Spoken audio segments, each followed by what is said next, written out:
बिस्मिल्लाहिर्रहमानिर्रहीम। अस्सलाम वालेकुम। आज मैं आपको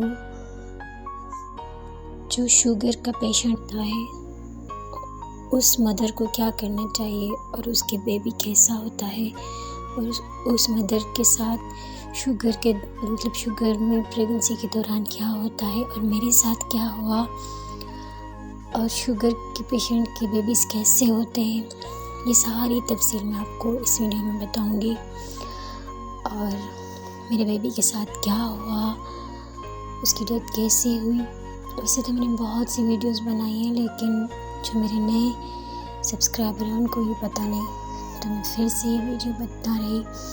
मेरा मकसद सिर्फ ये है कि मेरी उन बहनों की मदद हो जाए जो नई मदर हैं। और मेरे तो माशाल्लाह से पहले से बेबीज़ हैं, लेकिन फिर भी मुझे ये हादसा देखना पड़ा।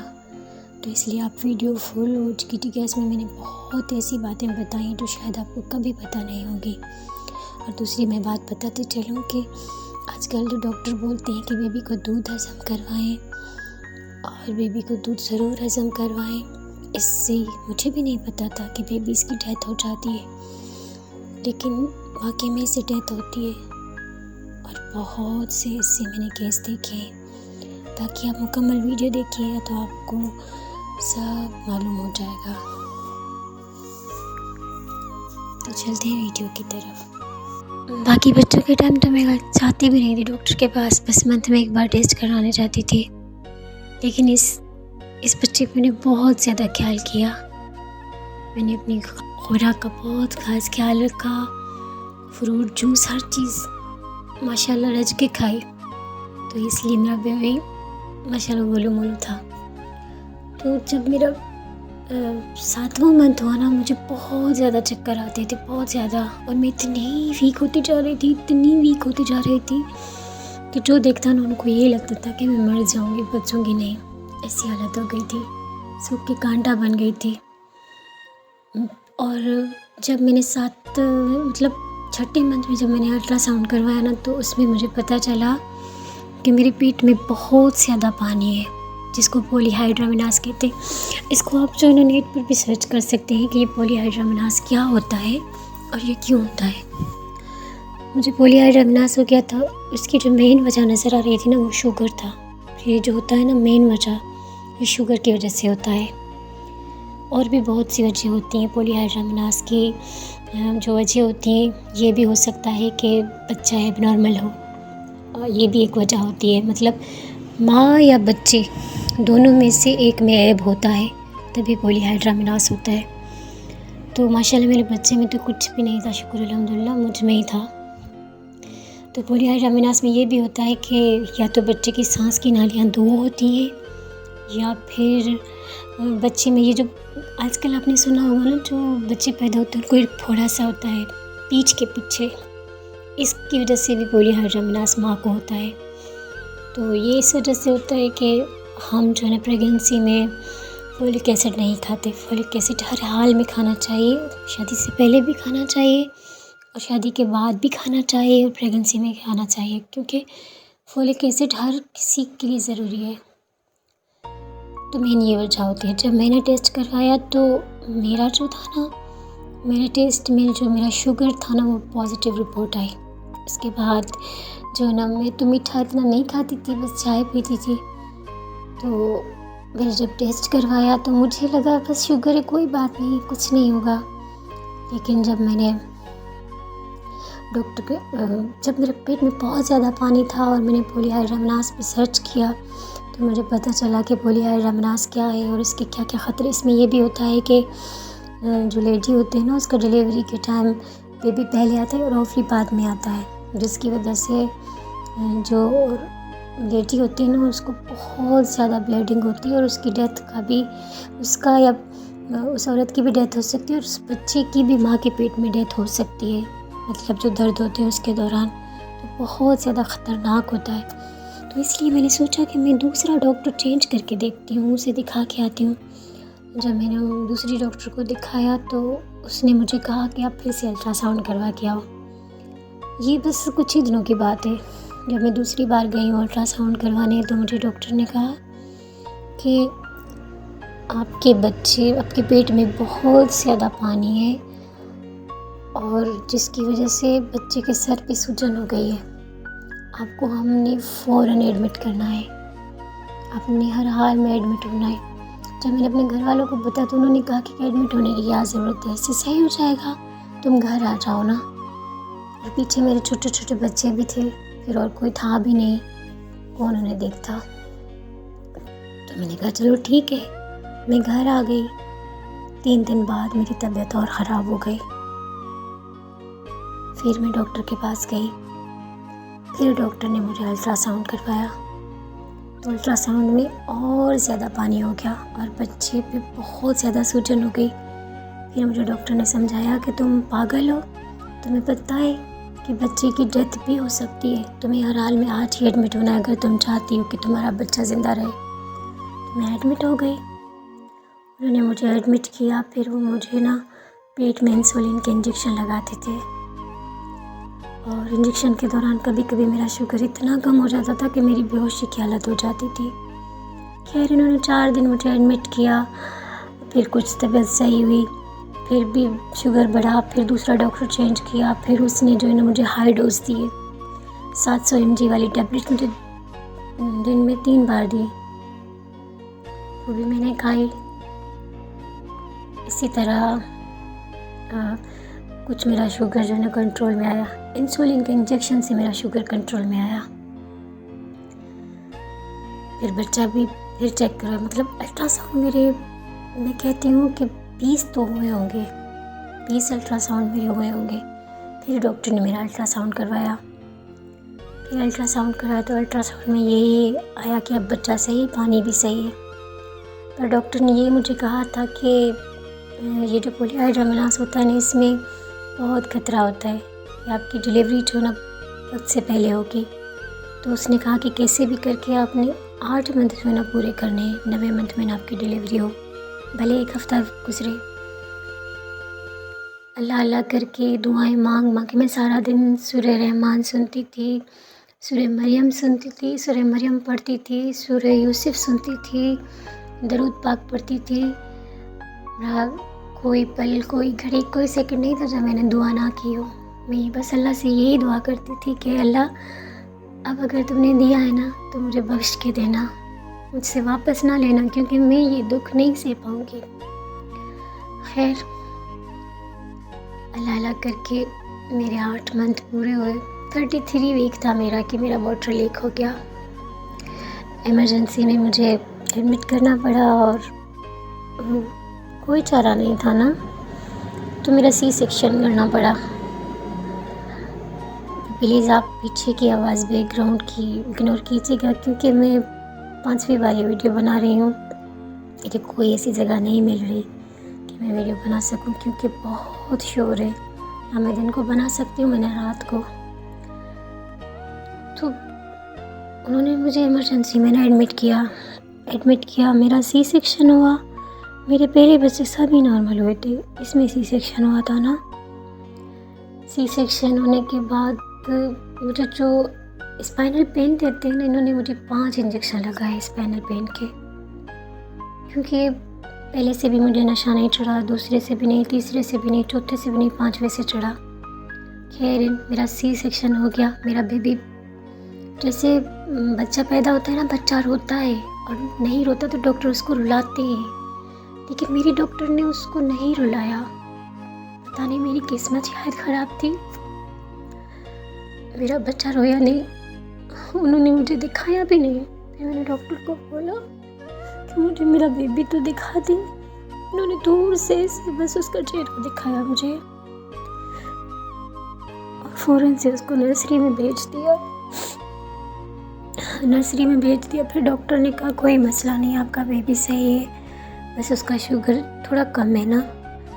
उन्होंने कहा आप इसको फीड करो। मैं बैठ नहीं पा रही थी क्योंकि मेरा उसी दिन सी सेक्शन हुआ था। है फिर हमने डब्बे वाला दूध मंगवाया, वो मेरे बच्चे को दिया थोड़ा। और ये बात भी मुझे नहीं पता थी कि जो है ना बच्चे को दूध ज़्यादा नहीं पिलाना। शुगर वाले बच्चे को जो शुरू में होता है ना उससे ज़्यादा दूध पिलाना होता है ना कम। इन्होंने मुझे ये भी नहीं बताया। खैर फिर मेरे बच्चे को डब्बे वाला दूध दे देती। वो उठता नहीं था, रोता नहीं था। ऐसे 2 दिन गुज़र गए। फिर मुझे जो दिमाग पे ना असर हुआ स्पाइनल पेन का, मुझे झटके लगने लगे दिमाग, मेरी पागलों जैसी हालत हो गई। इतना दर्द, इतना दर्द। मैं कहती हूँ कि वो ऑपरेशन का दर्द कुछ नहीं था जो वो दर्द था मुझे। मैं गर्दन ना पकड़ के बैठ नहीं पाती थी। अल्लाह अल्लाह करके मेरे 4 दिन गुजरे। फिर मैं घर आई। वहाँ पर एक अच्छी नर्स थी, उसने मुझे मशवरा दिया कि आप जो है ना दिमाग के डॉक्टर के पास ज़रूर जाइएगा। फिर मैं दिमाग के डॉक्टर के पास गई। उसने मुझे दवाइयाँ दी और उसने मुझे कहा कि आपने ना बिल्कुल रेस्ट करना है, बेबी को दूध भी जो ना लेट के देना है पूरे 5 दिन। और उसने मुझे दवाइयाँ भी दी, पर फिर भी मैं बेबी को जो दूध है ना बैठ के देती थी, कभी कभी लेट के देती थी। रात में तो मैं डेली उसे लेट के ही देती थी, क्योंकि मैं सब बच्चों को देती थी। मैंने कभी नहीं सुना था कि ऐसे बेबी की डेथ भी हो जाती है। खैर 5 दिन बाद शुक्र अल्हम्दुलिल्लाह मेरा वो दर्द सही हो गया। वो दर्द सही हो गया। उसके बाद मेरा बेबी उठता नहीं था।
वो सीधा सीधा मेरे बाजू पे ना सोया हुआ था। मैंने उसको देखा, वो उसको खोला तो वो वैसे ही रिएक्ट नहीं करता था। फिर मैंने उसको पैर में ना चुटकियाँ लगाई, तब भी वो नहीं रोया। फिर जो ये सांस की नाली होती है ना जो चलती है, ये मैंने चेक की तो ये नहीं चल रही थी। मैंने अपने हस्बैंड को बोला, वो दिखा के आए। फिर बाद में डॉक्टर ने उन्हें दिखाया कि मेरे बच्चे की सांस की नाली में दूध चला गया था। बिल्कुल चावल का जो दाना होता है ना, उतना दूध था। सब थोड़ा सा ब्लड मेरे बच्चे की टोपी पे लगा हुआ था, थोड़ा सा चादर पे। खैर उसके बाद वो बिल्कुल येलो येलो हो गया, सूख के कांटा हो गया ना। मुझे यकीन नहीं आ रहा था। मैं 3 घंटे तक उसको गोद में लेके बैठी रही। के बाद मतलब बिल्कुल येलो हो गया। और उसकी जो आंखें थी उन पे नील के निशान थे। उसके फेस पे भी जैसे उंगलियां बनी हो ना, ऐसे निशान थे। मुझसे एक गलती हो गई थी, मैंने उसे ना यासीन सूरत नहीं पहनाई थी, या ये कह लूँ कि अल्लाह की तरफ से रज़ाई नहीं थी, मिली नहीं मुझे कहीं यासीन सूरत। अब अच्छी बातें करते हैं। कोई कहते हैं कि जन्नत ने उसको थप्पड़ मारा होगा, कोई कहते हैं कि जन्नत का चक्कर लगता है। डॉक्टरों ने तो यही कहा कि उसकी सांस की नाली में दूध चला गया था। हाँ ये बात है, जब उसकी डेथ हुई थी ना, तो उससे 2 दिन पहले मैंने ख्वाब देखा था कि बड़ा सा काला जिन्न जो मेरे पीछे है, और जो ना वो मुझे ना ज़ावियार को हाथ नहीं लगाने दे रहा ना। ख्वाब में ना मैं ज़ावियार को उठा नहीं रही, उसको दूध नहीं दे रही। फिर अम्मी मुझे लेके भी जाती है कि इसे किसी बुज़ुर्ग को दिखाएं, पढ़ाई करवाएं, पर कोई बुज़ुर्ग हमें नहीं मिलता। फिर मैं खुद ही ख्वाब में जो ना आयतल कुर्सी पढ़ती हूँ और या कहारू पढ़ती हूँ तो जो जिन मुझे हर जगह नज़र आ रहा होता है वो गायब हो जाता है। फिर मुझे याद आता है कि मेरा बच्चा है और वो रो रहा है। फिर मैं मम्मी को कहती हूँ, मम्मी मुझे ज़ावियार के पास ले चले, वो मेरे बिना कैसे रह रहा होगा। ये ख्वाब मैंने मम्मी को बताया, उसके 2 दिन बाद ही ना ज़ावियार की डेथ हो गई। और मैं आपको बताती चलूँ कि जब मैं प्रेग्नेंट थी तब भी मुझे बहुत बुरे बुरे ख्वाब आते थे। मैं बहुत बार डर जाया करती थी। ये तो अल्लाह की बात है, मेरा रब बेहतर जानता है गैब का वो। खैर उसके बाद मैं बहुत से डॉक्टरों के पास जाती रही। मैंने सबसे पूछा कि क्या ऐसा भी होता है कि बच्चे को दूध दें और अगर उसका हज़म ना करें तो उसकी डेथ हो सकती है। तो मुझे डॉक्टरों ने बताया हाँ हो सकती है, बच्चे की सांस की नाली में दूध चला जाता है। और मैंने जब उन्हें बताया कि मैंने उनको अपनी रिपोर्ट दिखाई तो उन्होंने कहा कि आपका बेबी जो है ना 33 वीक का था, उसके तो फेफड़े भी सही से नहीं बने थे, उसका तो दिल भी सही से नहीं बना था, उसको शीशे में रखना था, उसको पूरे 20 दिन शीशे में रखना था। आपके डॉक्टर ने कैसे इतनी बड़ी गलती की, उसको शीशे में नहीं रखा, उसको शीशे में 20 दिन रखना था, कम से कम 15 दिन उसे ज़रूर शीशे में रखना था। उसके फेफड़े सही से नहीं बने थे। और उन्होंने मुझे बताया कि जो ये शुगर की अलामत होती है, इसमें बच्चे का दिल कमज़ोर होता है, बच्चे के फेफड़े कमज़ोर होते हैं, उसके गुर्दे कमज़ोर होते हैं। ये आपके डॉक्टर की गलती है, उसने आपको रेफ़र करना था कि आपके बच्चे के ये सारे टेस्ट होते हैं। और बाद में मुझे सब ने बताया। एक मेरी दोस्त थी, उसने बताया कि उसकी बेबी भी ऐसे पैदा हुई थी, वो रोती नहीं थी, दूध नहीं पीती थी। जब उसने डॉक्टर को दिखाया तो उसने उसके बच्चे को 1 महीना पूरा हॉस्पिटल में एडमिट किया और उसका ट्रीटमेंट चला। फिर माशाल्लाह अब उसकी बेटी सही है। ऐसे मेरी बहन की बेटी, उसको भी ऐसे था, वो रोती नहीं थी और दूध सही तरह नहीं पीती थी। फिर उसने भी जो है ना उसको डॉक्टर को दिखाया और डॉक्टर ने 3 दिन उसको शीशे में रखा। बात ये है कि जब अल्लाह की तरफ से रज़ा नहीं होती ना तो फिर सब दरवाजे बंद हो जाते। मुझे अब समझ आ रहा है कि अल्लाह की रज़ा नहीं थी, अल्लाह ने बस से मुझे देखने के लिए दिया था, मुझे आजमाने के लिए। मैं अल्लाह से मन्नतें करती रही, दुआएं मांगती रही कि अल्लाह पाक मैं आजमाइश के काबिल नहीं, मुझे मैं आजमाना।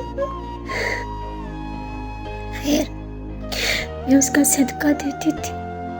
रात कोई ऐसी रात नहीं थी, मैं सारी रात उठ के दुआएं मांगती थी कि अल्लाह मेरे बच्चे को कुछ ना हो, मुझसे वापस मत लेना, मैं नहीं जी सकूंगी। पता नहीं कहाँ सब चली गई। खैर जो रब की रज़ा, अल्लाह मुझे सब्र दे और मुझे माफ़ करे जो मैंने दुख में अल्लाह से शिकायत की। बेशक अल्लाह के हर फैसले में बेहतरी होती है, उसने अपने बंदों के लिए जो फैसले करता है उसमें अल्लाह की कोई मसलहत ज़रूर होती है। खैर जो मेरे रब की रज़ा, अल्लाह मुझे सब्र दे और मुझे माफ़ करे।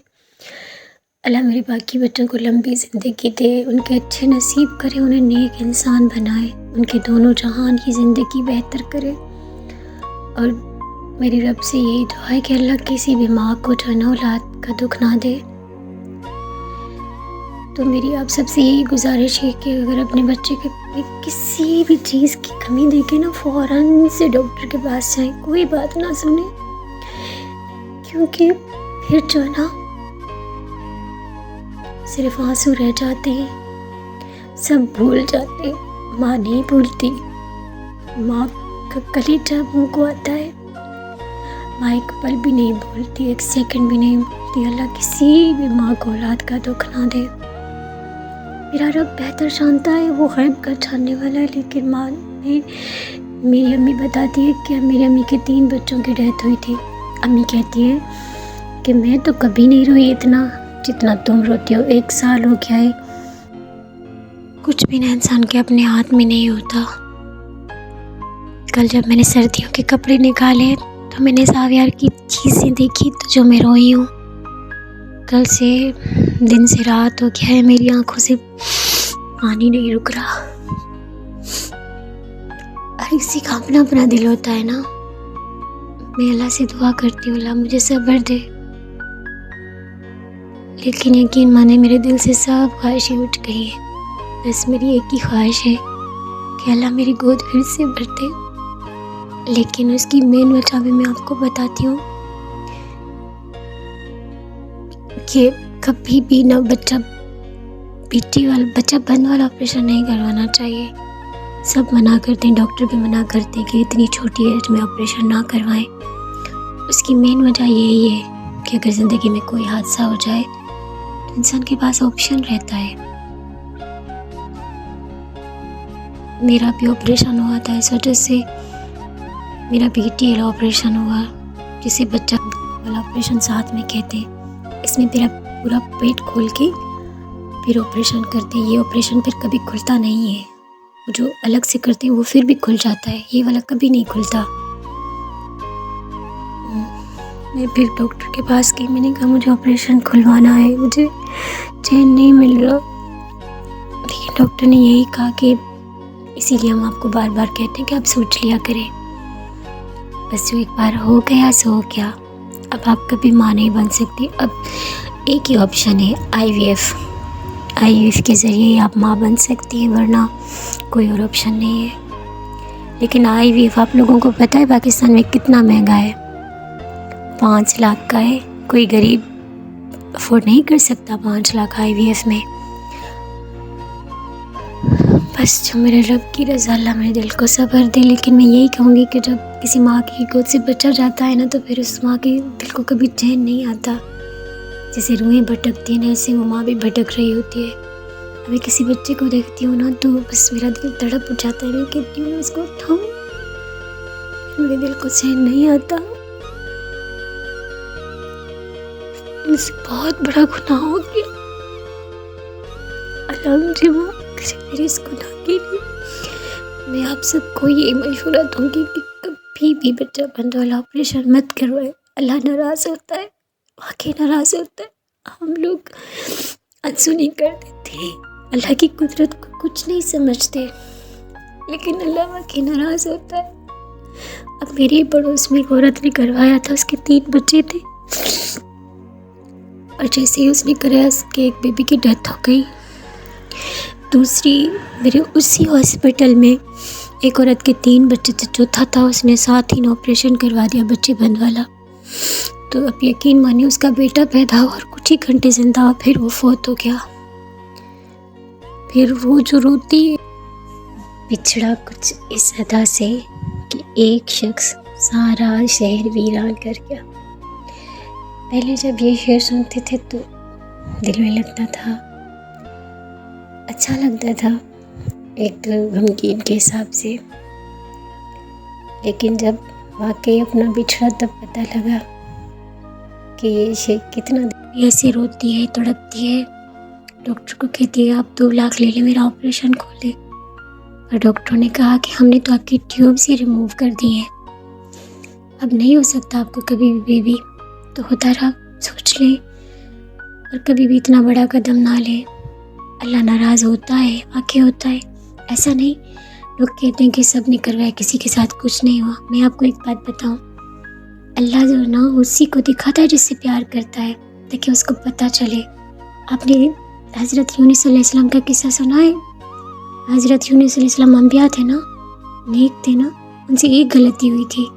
जब उन्होंने कौम को आगाह किया था कि अज़ाब आने वाला है, तो कल तक आ जाएगा, हज़रत यूनुस अलैहिस्सलाम बग़ैर अल्लाह को बताए ऐसे निकल गए उस बस्ती से। तो इस बात पे अल्लाह ताला जो है ना नाराज़ हुए बहुत, जिसकी वजह से वो मछली के पेट में गए और फिर उन्होंने इस्तग़फ़ार की और अल्लाह ने उन्हें माफ़ कर दिया।